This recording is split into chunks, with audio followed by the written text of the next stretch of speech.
بسم الله الرحمن الرحيم. Et Allah subhanahu wa ta'ala, chers frères, a interdit l'injustice, al-dhulm. Car l'injustice est l'un des plus grands péchés. Allah subhanahu wa ta'ala, dans un hadith qudsi, dit Ya ibadi, inni harramtu dhulma ala nafsi, wa ja'altahu baynakum muharrama, fala tadhalamu. Allah dit Ô mes serviteurs, je me suis interdit l'injustice, et je vous l'ai interdite, alors ne soyez pas injustes les uns envers les autres. Et chers frères, parmi les formes d'injustice que l'homme regrettera Yawm al-Qiyamah le jour dernier, il y a les généralités. Faire des généralités, chers frères, comme dire tous les Somaliens, à titre d'exemple, sont des voleurs ou des pervers, relève de l'injustice. Cela, chers frères, revient à accuser un groupe entier pour les actes de quelques-uns. Et cela nuit gravement, chers frères, à l'honneur et à la dignité des innocents. Mais malheureusement, de nos jours, les frères et les sœurs se permettent de faire des généralités. Et souvent, ces généralités-là, on les trouve sur des forums, on les trouve sur Internet, car malheureusement, le musulman oublie qu'Allah subhanahu wa ta'ala le voit et qu'il n'est pas anonyme vis-à-vis d'Allah subhanahu wa ta'ala.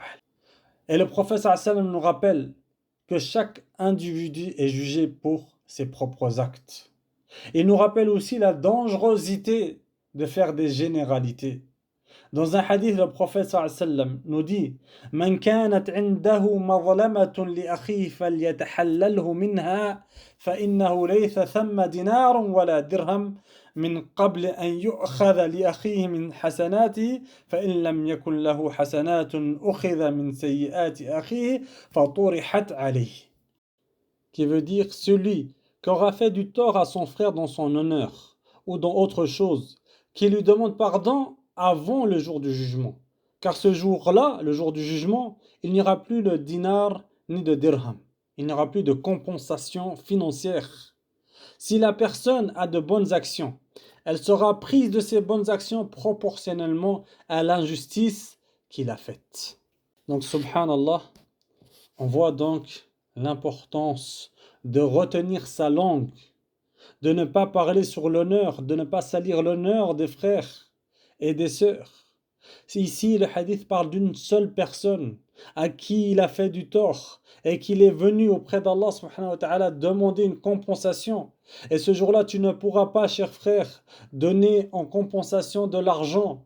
Il n'y aura pas d'or et d'argent pour réparer le péché que tu as commis, pour réparer le tort que tu as commis vis-à-vis de ce frère-là. Et les transactions se feront donc en bonnes actions et en mauvaises actions. Comment? Comme l'a dit le prophète sallallahu alayhi wa sallam dans ce hadith-là. Cette personne-là viendra te demander son dû et il prendra de tes bonnes actions. Et si tu n'en as plus, alors on te donnera ses mauvaises actions. Donc tu prendras les mauvaises actions de celui à qui tu as commis du tort. Cher frère, subhanallah, une seule personne qui vient te demander ça. Que dire alors pour celui qui fait des généralités, qui s'attaque à des pays avec des millions de gens, des pays qui vont peut-être durer encore 100 ans, 200 ans ou 300 ans. Subhanallah, imagine 300 ans de Somaliens à qui tu as dit tous les Somaliens sont pervers et qu'il y ait des millions et des millions de Somaliens qui viennent te demander leur dû Yawm al-Qiyamah. Qu'est-ce qu'il va te rester sur ta balance si ce n'est les mauvaises actions de tous ceux qui ont voulu se débarrasser et qui se sont débarrassés sur toi car tu leur as commis une injustice. Donc, crains Allah subhanahu wa ta'ala. Car le prophète sallallahu alayhi wa sallam, et je finirai là-dessus, qui dit Man qala fi mu'minin ma laysa fihi askanahu Allahu radghat al-khabali hatta yakhruja mimma qal. Qui veut dire celui qui accuse un croyant.